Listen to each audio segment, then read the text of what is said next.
ఇక తెలంగాణలో మరో యూనివర్సిటీకి అయితే మాత్రం ఒక రూపాంతరం చెందుతుంది. తెలంగాణ ముఖ్యమంత్రి రేవంత్ రెడ్డి అసెంబ్లీ సాక్షిగా అయితే మాత్రం ఈ యొక్క యూనివర్సిటీని తీసుకొస్తామని చెప్పేసి చెప్పడం జరిగింది. స్కిల్ యూనివర్సిటీని ప్రారంభిస్తున్న స్కిల్ యూనివర్సిటీలో దాదాపు 6 కొత్త కోర్సులు ఉంటాయని చెప్పడం జరిగింది.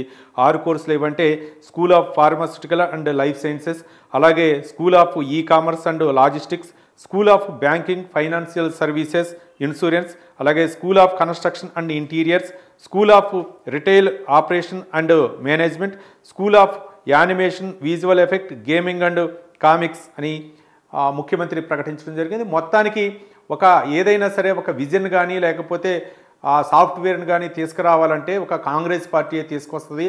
మరోపక్క అభివృద్ధి చేయాలి అనుకుంటే యువతకు ఉపాధి అలాగే ఉద్యోగ అవకాశాలు కల్పించాలి అంటే ఒక కాంగ్రెస్ ప్రభుత్వమే తీసుకువస్తుందని చెప్పేసి రేవంత్ రెడ్డి చెప్పడం జరిగింది. మరోపక్క దళితులు అవ్వచ్చు లేకపోతే వాళ్ళకి కావాల్సినటువంటి మౌలిక వసతులు కల్పించేది కాంగ్రెస్ పార్టీ అని చెప్పేసి రేవంత్ రెడ్డి చెప్పారు. ఇక రెసిడెన్షియల్ స్కూళ్ల ద్వారా పేదలకు నాణ్యమైన విద్యను అలాగే అందిస్తున్నామని, ఇందుకు కాంగ్రెస్ ప్రభుత్వమే కారణమన్నారు.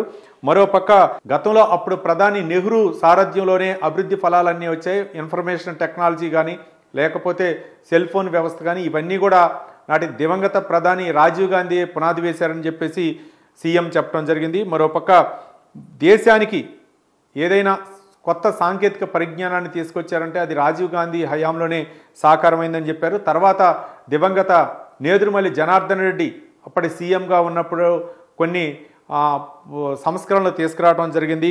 మరోపక్క ఇప్పుడున్నటువంటి ఐటీ నిపుణుల్లో 4 భారతీయులు ఉంటే అందులో ఒకరు తెలుగువారు ఉంటారని చెప్పేసి రేవంత్ రెడ్డి అయితే మాత్రం అసెంబ్లీ సాక్షిగా తన ప్రకటనలో పేర్కొనడం జరిగింది. మొత్తానికి ఈ స్కిల్ యూనివర్సిటీ ద్వారా విద్యార్థులకైతే మాత్రం 6 కొత్త కోర్సులు అందుబాటులోకి రానున్నాయని చెప్పేసి సీఎం చెప్పారు. ఈ 6 కొత్త కోర్సుల్లో దాదాపు 2000 మందికి అవకాశం కల్పిస్తామని చెప్పారు. అంటే ఎక్కువ సమయం లేకుండా ఈ స్కిల్ యూనివర్సిటీలో అయితే మాత్రం ఈ నాణ్యమైన విద్యను అందించడం, మరోపక్క వాళ్ళు ఉపాధి రంగాల్లో రాణించాలన్న ఉద్దేశంతో ఈ యూనివర్సిటీని తెలంగాణ రాష్ట్ర ప్రభుత్వం ఒక ప్రతిష్టాత్మకంగా చేపట్టిందని చెప్పేసి సీఎం రేవంత్ రెడ్డి భావిస్తున్నారు. మరోపక్క గతంలో ఏవైతే ఐటీ కంపెనీలు లేకపోతే ఇంకా ఇతర కోర్సులు ఏవైనా వచ్చినా అది కాంగ్రెస్ హయాంలోనే వచ్చాయని చెప్పేసి రేవంత్ రెడ్డి చెప్పారు. మరోపక్క ఐటీ అవ్వచ్చు లేకపోతే సాఫ్ట్వేర్ రంగ నిపుణులు అవ్వచ్చు, వాటన్నిటినీ కూడా హబ్గా హైదరాబాద్ని కాంగ్రెస్ పార్టీ హయాంలోనే మేము తీసుకురావడం జరిగింది. ఇప్పుడైతే మాత్రం ఒక స్కిల్ యూనివర్సిటీని తీసుకొస్తున్నాం. ఇదైతే మాత్రం ఎవరైతే నిరుద్యోగులు కానీ లేకపోతే విద్య అలాగే ఉపాధి కల్పించాలన్న ఉద్దేశంతో వాళ్ళకైతే మాత్రం ఈ యొక్క 6 కోర్సులు కూడా ఎంతో ఉపయుక్తంగా ఉంటాయని చెప్పేసి సీఎం రేవంత్ రెడ్డి అయితే చెప్పారు. మొత్తానికి అతి తక్కువ సమయంలోనే ఈ కోర్సుల్ని విద్యను అభ్యసించి వాళ్ళ కాళ్ళ మీద వాళ్ళు నిలబడతారని చెప్పేసి రేవంత్ రెడ్డి చెప్పడం జరిగింది.